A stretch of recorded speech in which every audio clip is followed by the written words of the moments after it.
예, 안녕하십니까. MD 미션스쿨의 조래을 목사입니다. 오늘 여러분들하고 나눌 말씀은 마가복음 5장 36절과 37절 말씀입니다.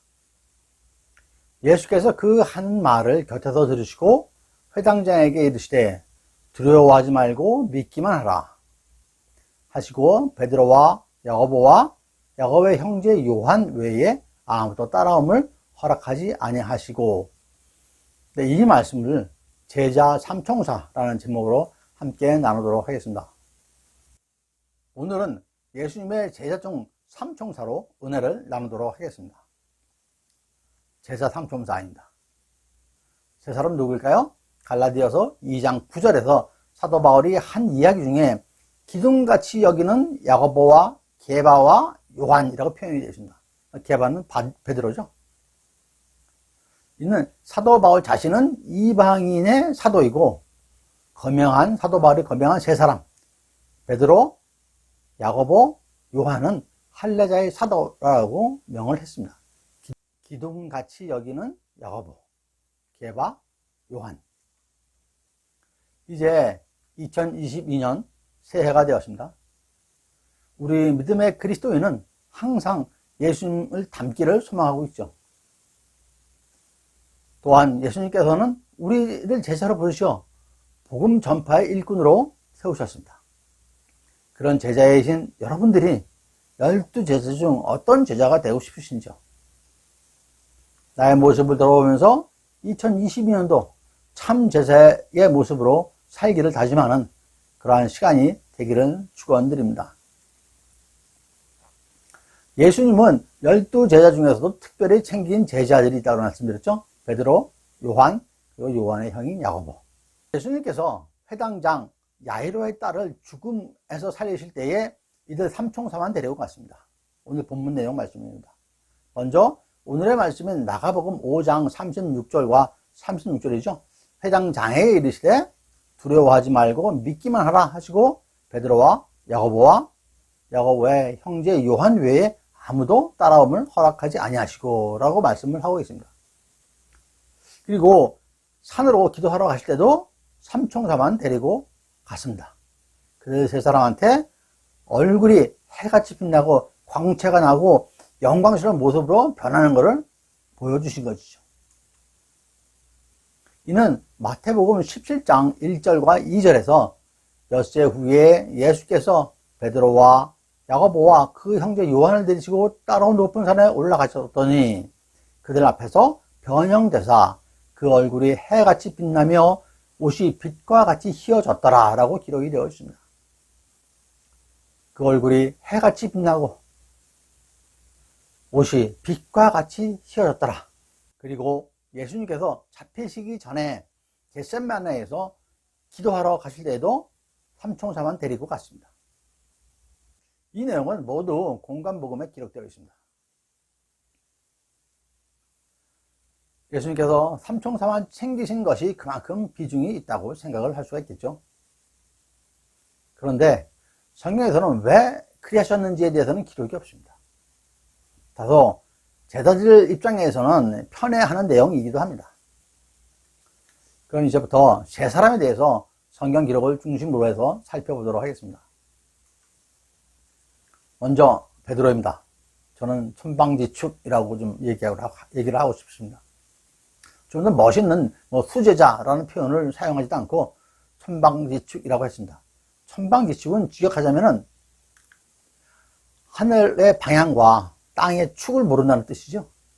다시 말해서 하늘과 땅의 방향과 축을 모를 정도로 허둥지둥대는 모양새나 또 그런 사람, 아니면 그 정도로 날뛰는 모양새 같은 것을 나타냅니다. 수제자라는 표현도 성경에는 없습니다. 제자 중에서 우두머리, 즉 리더격이라는 의미인데 캐톨릭에서 초대 교황으로 세우면서 주로 이렇게 사용되었던 용어입니다. 베드로의 말씀을 드리겠습니다. 마태복음 14장 28절에 보시면은 잘 아시겠지만은 폭풍 치던 그 갈릴리 호수에서 물 위로 걷게 해달라고 예수님께 청했죠. 예수님이 물 위를 걸으니까 나도 걷게 해달라고. 예수님께서 물 위를 걸으시는 것을 보고 예수님에 대한 강한 믿음과 호기심, 본인도 한번 도전해 보겠다는 것이죠. 궁금한 것은 참지 못하며 직접 몸으로 확인해 보지 않으면 믿지 못하는 그런 성격의 베드로였습니다. 마태복음 16장 16절에 가이사라 빌립보에서 주님은 제자들에게 사람들이 나를 누구라고 하냐고 묻습니다. 제자들은 세례 요한, 엘리야, 선지자 중에 한 사람이라고 답을 하죠. 그러자 주님은 베드로한테 그럼 너희는 나를 누구라 하느냐 묻습니다. 아무도 선뜻 대답하지 못할 때에 베드로는 즉각적으로 이렇게 대답하죠. 주는 그리스도시요 살아계신 하나님의 아들이십니다 라고 고백합니다. 베드로의 명품 대답입니다. 이 고백을 들은 주님은 베드로를 엄청 칭찬하십니다. 그 다음 절에 보시면은 내가 복이 있다 하시고 베드로를 통해서 교회를 세우시겠다고 하시고 베드로에게 천국 열쇠를 주겠다라고 약속을 하십니다. 그 베드로의 믿음의 대답 한마디에. 근데 그 이후의 그 과정은 조금 다릅니다. 그리고 나서 이제 예수님께서도 안도하셨는지 당신이 고난 당하시고 십자가에 죽을 것을 이제 제자들한테 예언을 하죠.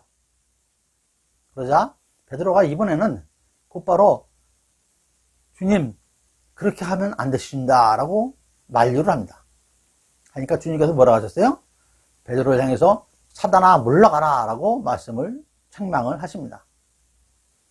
베드로가 인간적인 생각으로 말리는 것이 어떻게 보면 당연한 그런 행동이었을 것입니다.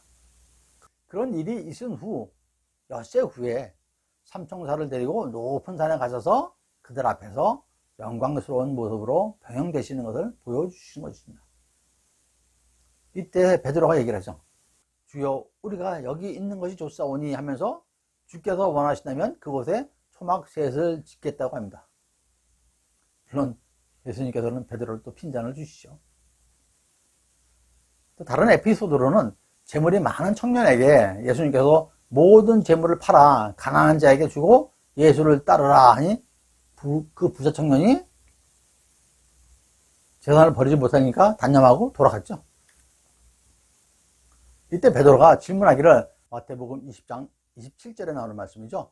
우리가 모든 것을 버렸고 주를 따라 싸운데 그런즉 우리가 무엇을 얻으리까? 라고 예수님한테 묻습니다. 이것도 아주 세상적인 그런 발상입니다.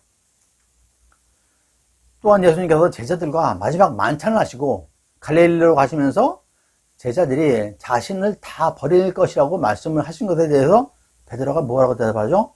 모두 주를 버릴지라도 나는 결코 버리지 않겠나이다. 내가 주와 함께 죽을지언정 주를 부인하지 않겠나이다 하고 정색을 하고 주님께 말씀합니다. 그 결과는 여러분들 잘 알고 계시죠? 베드로가 예수님을 모른다고 3번이나 대답을 했죠. 그리고 예수님의 말씀대로 예수님께서 죽임을 당한 후에 모두 다 다시 고향으로 가서 베드로하고 다 어부생업을 하고 있었습니다. 요한복음 21장에는 부활하신 예수님께서 베드로를 비롯한 제자들을 다시 찾아가셔서 베드로에게 내가 나를 사랑하느냐 하며 3번 반복하면서 물어보시죠. 물론 베드로는 주님 그러하나이다 라고 대답하죠. 그러니까 예수님께서 내 양을 치라, 내 양을 먹이라, 나를 따르라 라고 말씀하시죠. 근데 그때 이게 베드로가 딱 보니까 예수님 품에 안겨 있는 사람이 있는 거죠. 근데 그 제자를 보고 하는 베드로가 이제 예수님께 질문합니다. 주님, 이 사람은 어떻게 되겠사옵나이까 하고 물으니까 예수님께서 다른 사람 신경 쓰지 말고 너는 나를 따라라 라고 또 핀잔을 받습니다. 여러분, 지금까지 베드로 사도와 관련된 에피소드를 몇 가지 살펴보았습니다. 베드로가 예수님에 대해서 주는 그리스도요 살아계신 하나님의 아들이십니다 라는 명품 대답을 한 이후로는 완전히 천방지축 좌충우돌하는 베드로의 모습을 볼 수가 있습니다. 직설적이고 예수님께 인간적인 대답과 무리를 걷다가 빠질 뻔도 하고 본인을 다른 사람과 비교도 하고 막 그러죠. 어떻게 보면 매우 인간적인 우리들의 모습일 수도 있습니다. 여러분, 베드로의 이러한 모습들을 어떻게 생각을 하십니까?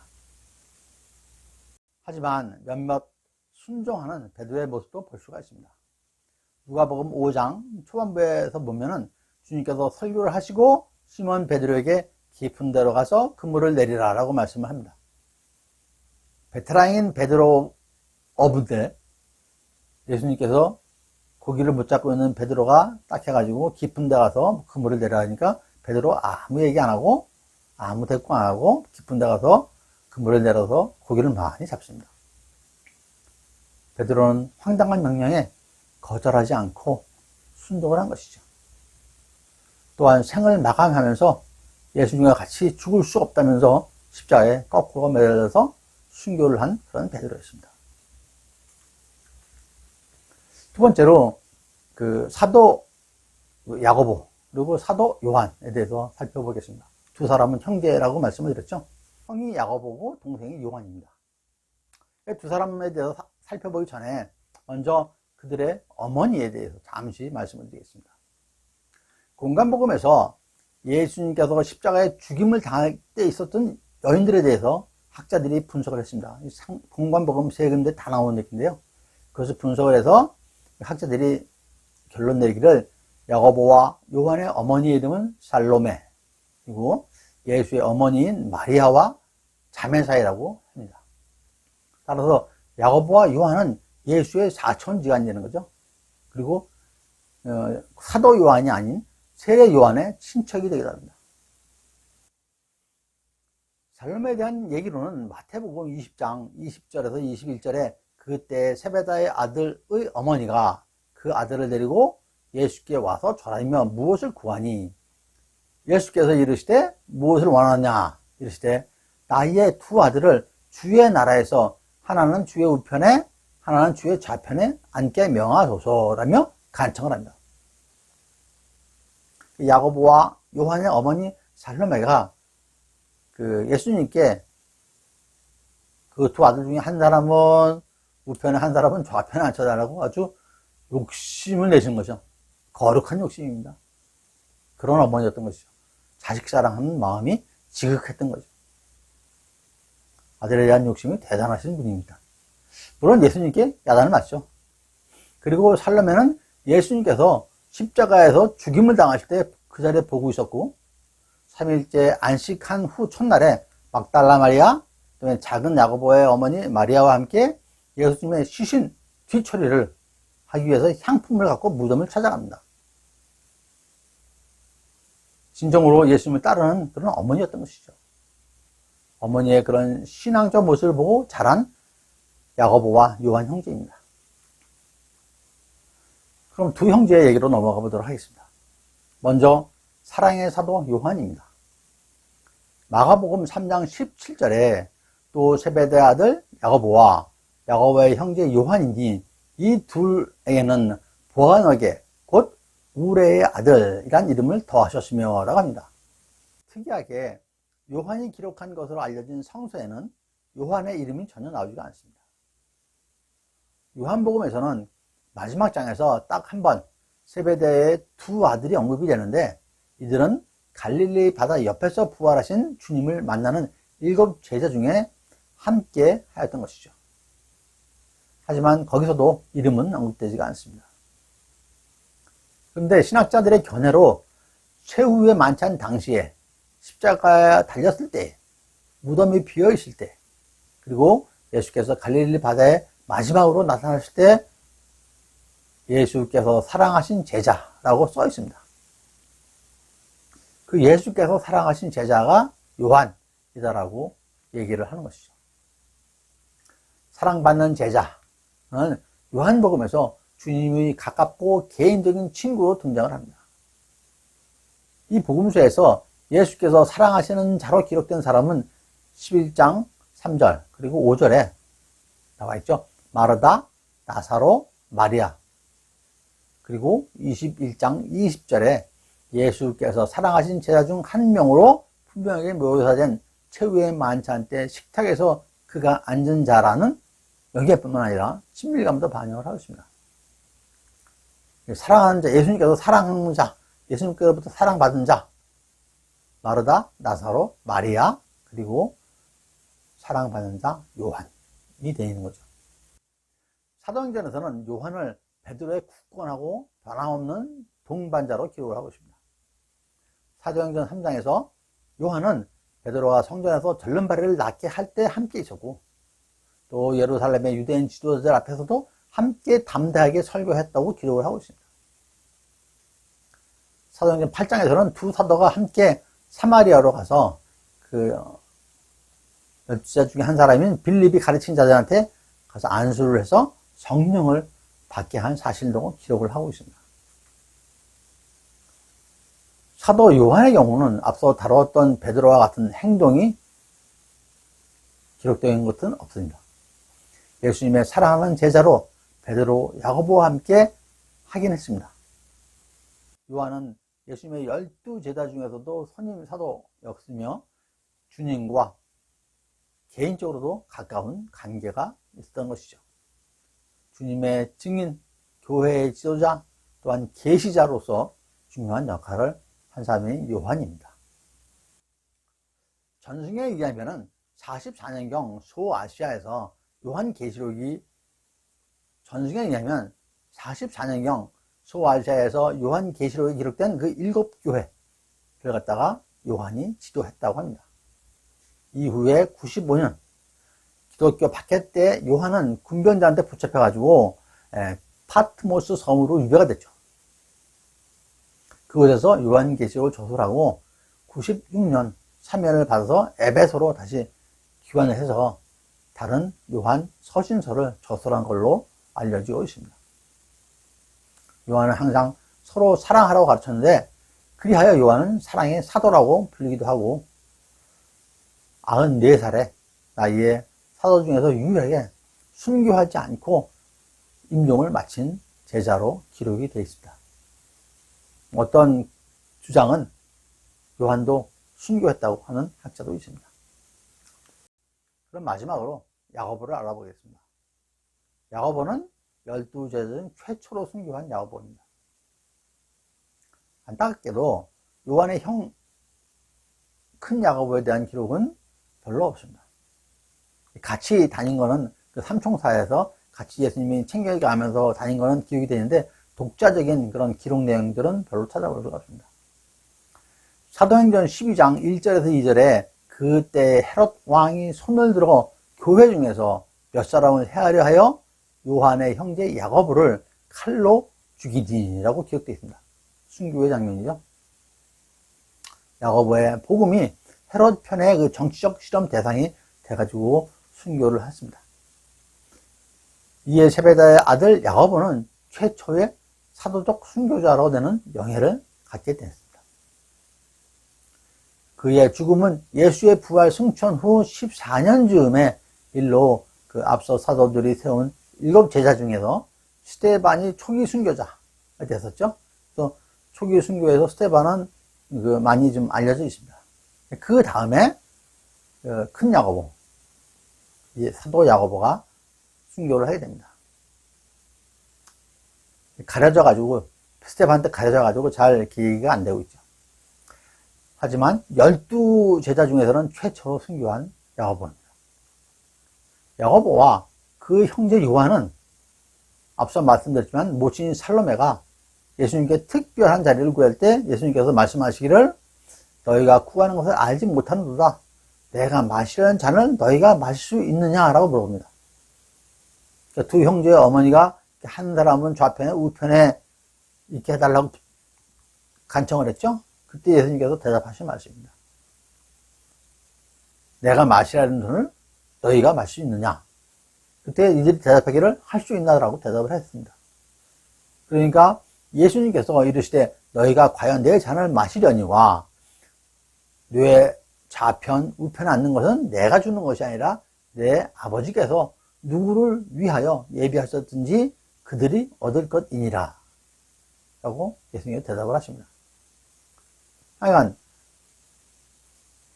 두 자리를 자기한테 달라 그러고, 그러니까 나머지 10제자는 어떻게 했습니까?